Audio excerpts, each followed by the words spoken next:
Halo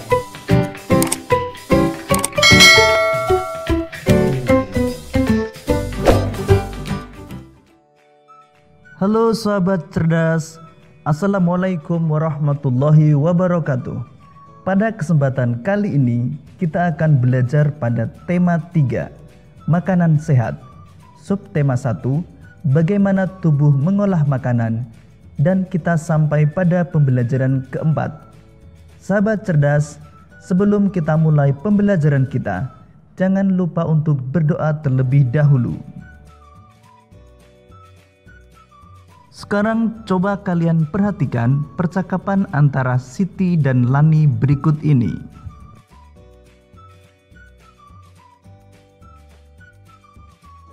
Ternyata tidak hanya buah-buahan yang bermanfaat untuk tubuh kita. Sayuran pun memiliki manfaat yang luar biasa loh. Aku lebih suka wortel dibandingkan dengan sayuran lainnya. Oh ya, mengapa kamu lebih suka wortelan? Tentu saja aku lebih suka wortel, karena wortel mengandung vitamin A yang tinggi. Wortel ini sangat baik untuk mataku. Oh iya juga ya, Lan. Aku jadi ingin lebih tahu tentang wortel dan petani wortel. Sahabat cerdas, sayuran merupakan salah satu jenis makanan sehat. Perhatikan peta pikiran berikut ini untuk mengenal lebih jauh tentang sayuran. Dari mana sayur kita dapatkan? Kita mendapatkan sayur dari kebun yang menanam sayur dan mereka jual ke pasar. Siapa yang menanam sayur? Yang menanam sayur adalah para petani sayur. Apakah peranan petani bagi kehidupan kita? Peran petani bagi kehidupan adalah penyedia makanan pokok bagi kita, mulai dari beras, jagung, ubi, gandum, buah, dan sayuran. Bagaimana cara petani sayur memanfaatkan lingkungan hidup? Para petani sayur memanfaatkan lingkungan hidup dengan cara menanam sayuran untuk memenuhi kebutuhan mereka. Petani sayur menanam di ladang, sawah, dan kebun.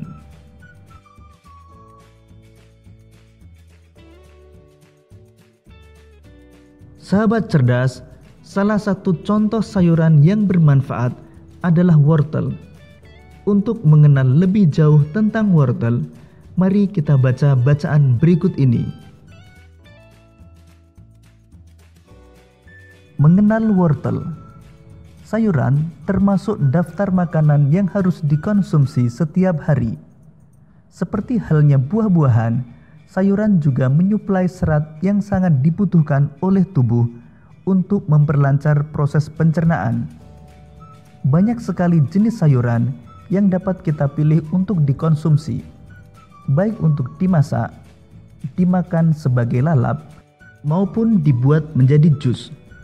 Dibuat seperti apapun, kita masih tetap bisa merasakan manfaat sayuran bagi kesehatan kita.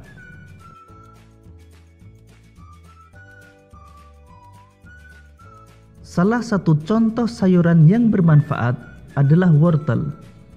Wortel baik untuk kesehatan mata karena memiliki vitamin A dan beta-karoten yang tinggi.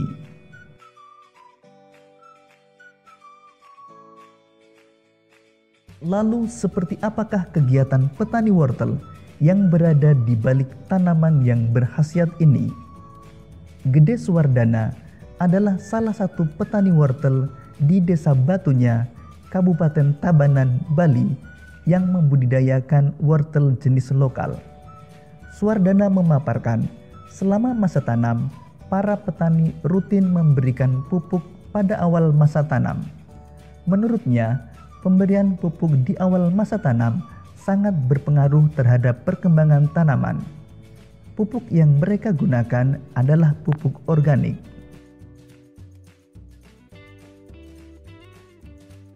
Hasil pertanian wortel lokal juga tidak mengecewakan.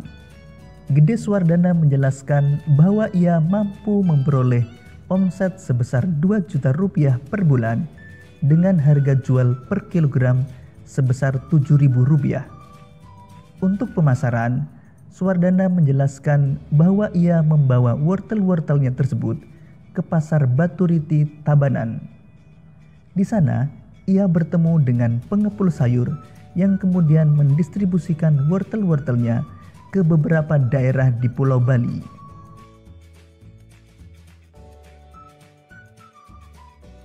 Dalam dunia usaha pertanian, ada 3 pihak yang selalu bekerja sama, yakni pemasok, petani yang bersangkutan, dan distributor yang membeli sayur mayur atau buah-buahan dari petani. Ada pula penjual sayur yang secara langsung membeli sayuran dari petani dan menjualnya secara berkeliling.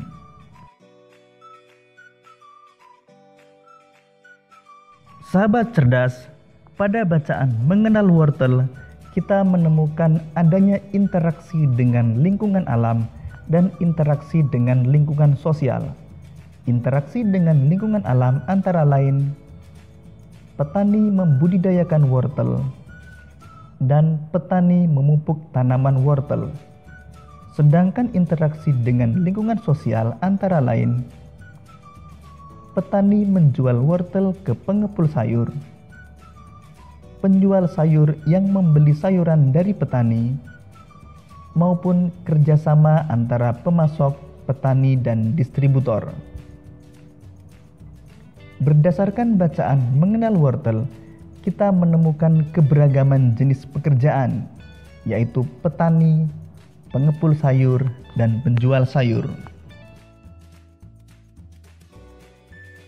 Sahabat cerdas, keberagaman yang tinggi dapat kita temukan di lingkungan pasar, tempat para petani menjual hasil pangannya.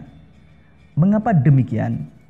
Hal ini dikarenakan pasar merupakan tempat bertemunya pedagang dan pembeli untuk melakukan kegiatan jual beli.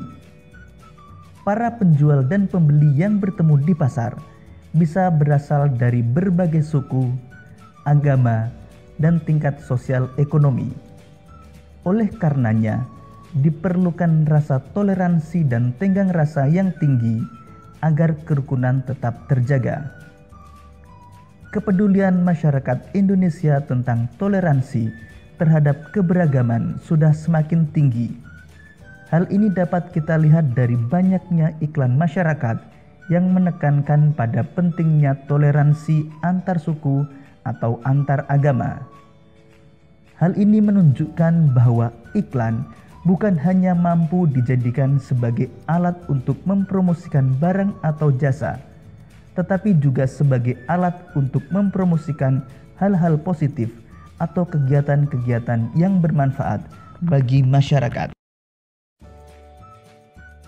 Berikut adalah beberapa contoh iklan layanan masyarakat yang berkaitan dengan kehidupan bermasyarakat, keberagaman adat istiadat, suku bangsa dan agama.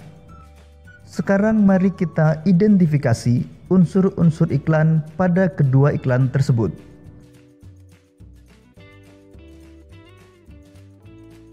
Pada iklan A, kalimat iklan adalah sebatang lidi jadi kuat bila menjadi sapu. Sebuah bangsa menjadi kuat bila tetap bersatu.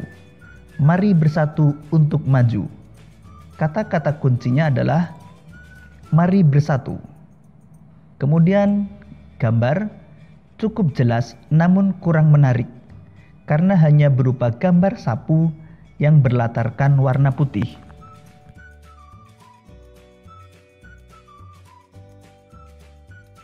Iklan B.